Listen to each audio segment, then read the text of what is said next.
Hello, welcome to Digital Farm TV Rural News. I'm Andy Walker. Rural services company Elders has posted a massive annual loss, blaming the costs of an ongoing restructure and poor weather. It also confirmed this week possible accounting fraud within its live export team. Elders said evidence from a preliminary investigation into accounting discrepancies last month pointed to potentially fraudulent activity in the export division, the ABC reported this week. Chief Executive Malcolm Jackman said new information unearthed during a preliminary investigation had been referred to relevant authorities. Elders recorded a statutory loss of $505.2 million for the 12 months to the end of September, more than 8 times the $60.6 million loss last year. Australia is facing fiercer El Nino weather patterns, causing severe drought as a result of human-induced global warming, world-first research led by CSIRO and Bureau of Meteorology scientists has shown. While the El Nino cycles typically triggered drought in the eastern states, so-called super El Ninos, such as those in 1982 and 1997, have been detected since the mid-1970s, Fairfax Media had reported. In a study published in Nature, researchers led by authors from the University of New South Wales found the trigger for the unusual patterns was a weakening of westward flowing currents along the Pacific equator. Even with relatively modest levels of global warming in the future, the number of eastward propagating El Ninos is expected to double.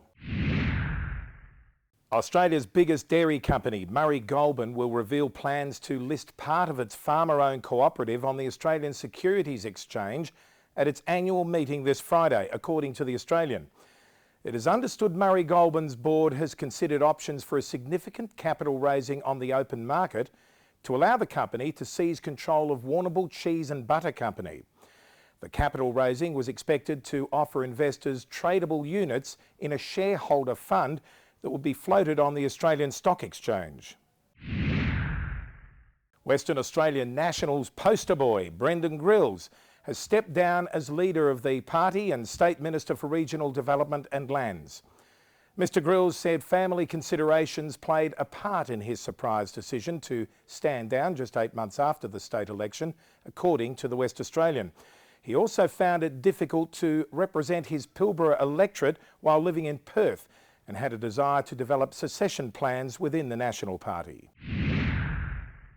Meat and Livestock Australia held its annual general meeting at Wodonga in Victoria last week.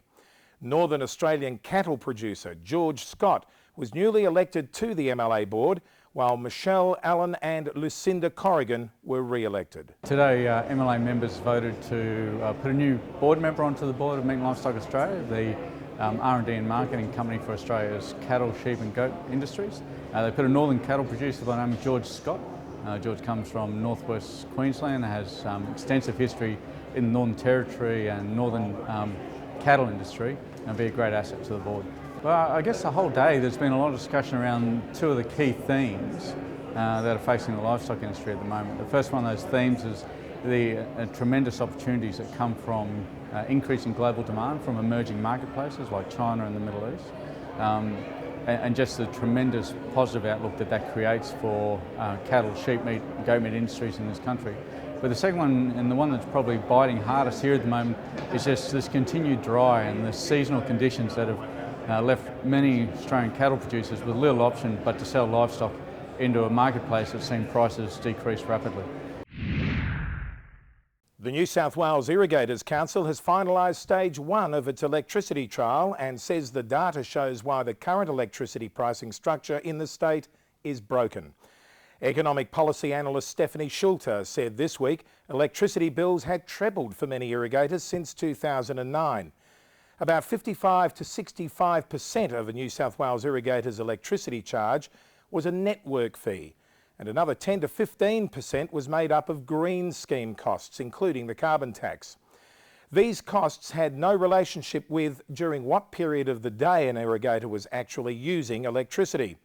If the pricing structure was meant to give customers an incentive to shift usage patterns to shoulder and off-peak time periods, it had utterly failed.